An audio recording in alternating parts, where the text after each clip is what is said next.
9। जवाब पड़ा हुआ तस्वर किया जाए। जनाब स्पीकर साहब, ये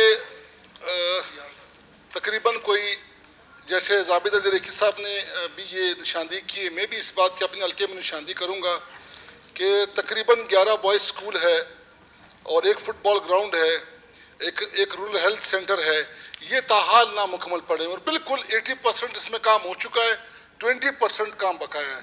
आरिफ जान साहब जब यहाँ पे वजीर थे उनको मैंने बारहा उनको भी लिख के दिया है, CMIT वाले को रिटर्न लिख के दिया है, CM साहब जब थे जाम साहब उनको रिटर्न लिख के दिया है कि ये छोटा सा बजट है और ये इतनी इमारतें और बिलखसूस जो स्कूल्स की बॉयज़ स्कूल की इमारतें ये इनकम्प्लीट है, तो ये ताहाल भी इनकम्प्लीट है। तो रिक्वेस्ट आपसे करते हैं कि इसके लिए फंडिंग दी जाए और उसको मुकम्मल किया जाए।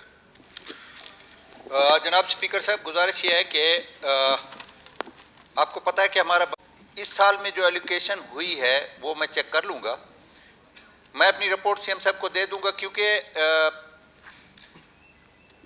20% से लेकर 60%, 70% या छोटी स्कीम थी उनको 100% हमने एलोकेशन की है या उसकी जो ऑथराइजेशन है या रिलीजेस है, तो मैं ये चेक कर लूँगा। आप मेरे पास तशरीफ़ ले आए तो उसमें मेरा और मेरी हुकूमत का जिस हद तक हम जा सकते थे फंड के रिलीज़ में हम इंशाल्लाह आपसे ताउन करेंगे। जी जनाब स्पीकर साहब, तकरीबन 80-85% कम्प्लीट है, या तो ये बुनियाद ही ना हो ना, इसकी फिनिशिंग और दरवाजे तकरीबन सबके यही कंडीशन है। तस्वीरें मेरे पास मौजूद है, मैं आपको व्हाट्सअप कर दूंगा। इसमें इतनी अगर देखिए 11 स्कूल हैं और एक उसमें स्टेडियम है, ये 80-85% कम्प्लीट है। थोड़ा सा अगर यह कम्प्लीट इस हुकूमत कर लेती है तो मेरे ख्याल से क्रेडिट आपको हुकूमत को ही जाएगा और डिपार्टमेंट को ही जाएगा।